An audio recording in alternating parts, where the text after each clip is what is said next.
Welcome to The Explainer. Today, we're diving into a topic that completely flips the script on how we view human consciousness.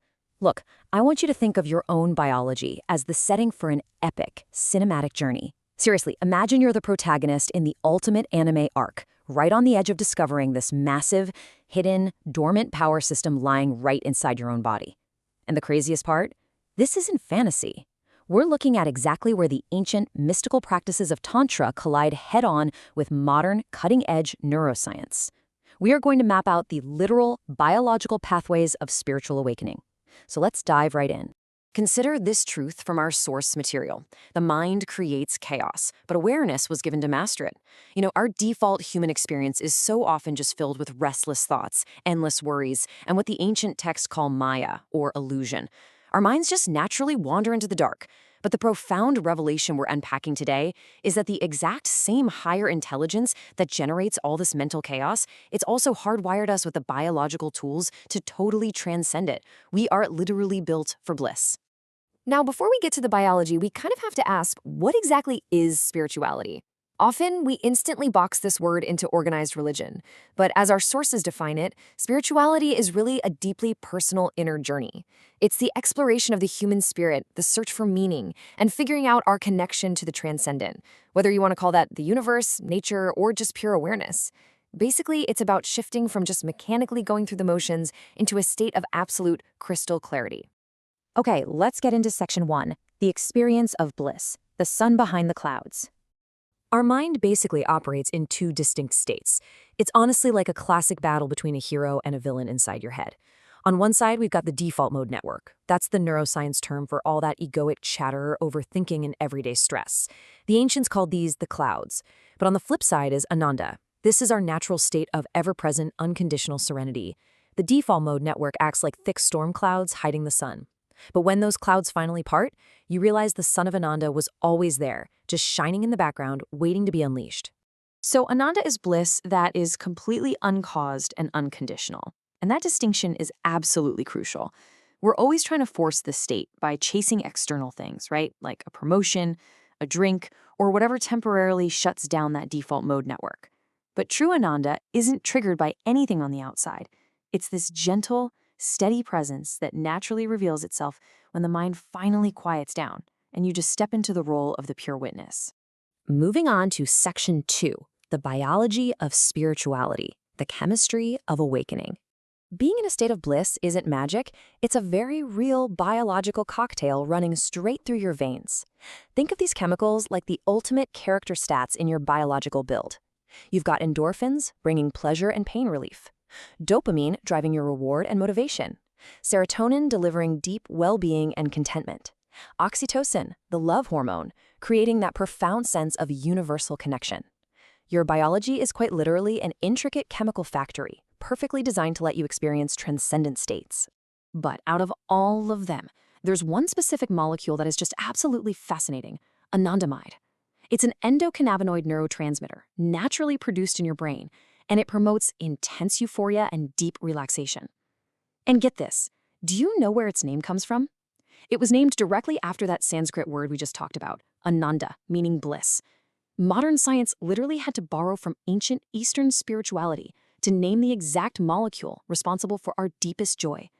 How cool is that? All right, section 3, the gut-brain connection, the biological superhighway. Ready for a crazy statistic? 90%. 90% of your body's serotonin, which is the chemical responsible for happiness, emotional stability, and spiritual contentment, is actually produced in your gut, not your brain. Yeah, your gut basically functions as a second brain. The microbiome, all those tiny bacteria in your stomach, they actually regulate the production of dopamine, serotonin, and GABA, which is the chemical that calms your entire nervous system. If your gut health is poor, you get brain fog, anxiety, and nonstop overthinking. You literally cannot quiet your mind to meditate if your gut is constantly firing stress signals up to your brain. Proper nutrition and physical health form the absolute biological foundation you need to unlock this hidden power system. This brings us to section 4, ancient wisdom, modern science, 2 languages, 1 reality.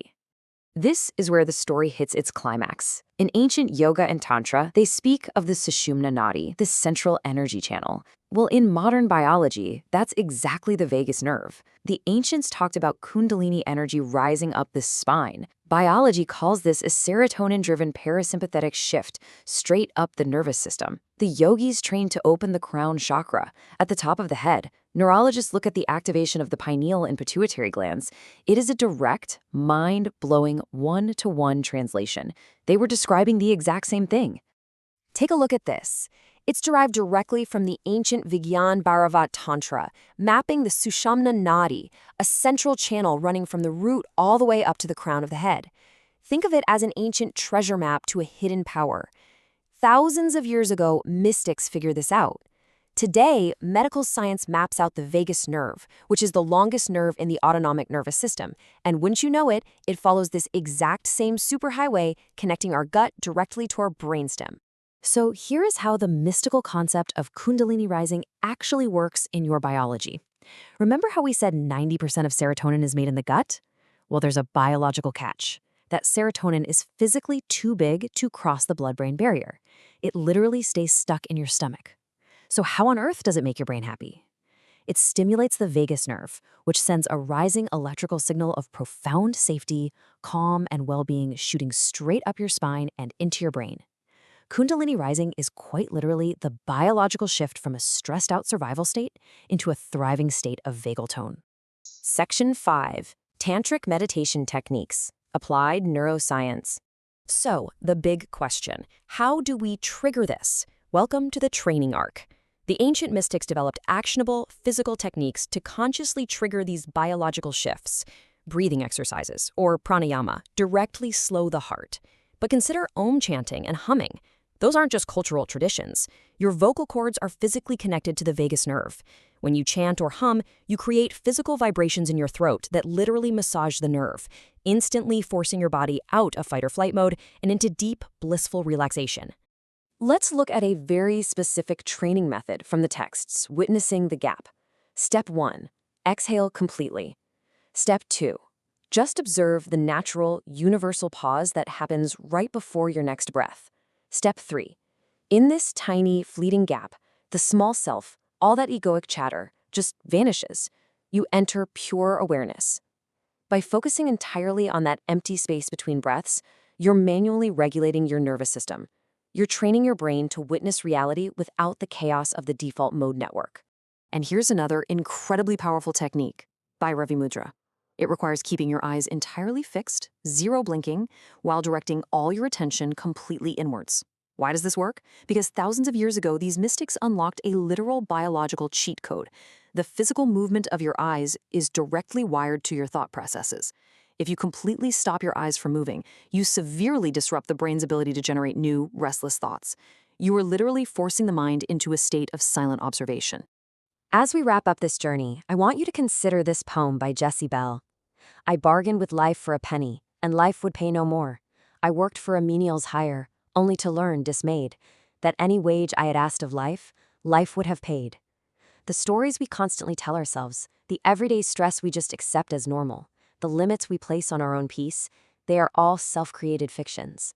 We've just seen the undeniable proof. Your physical body, your vagus nerve, your brain chemistry, they are all literally, biologically hardwired for profound transcendent bliss.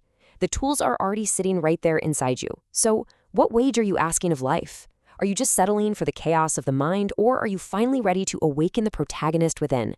Keep learning, keep seeking, and I'll see you next time.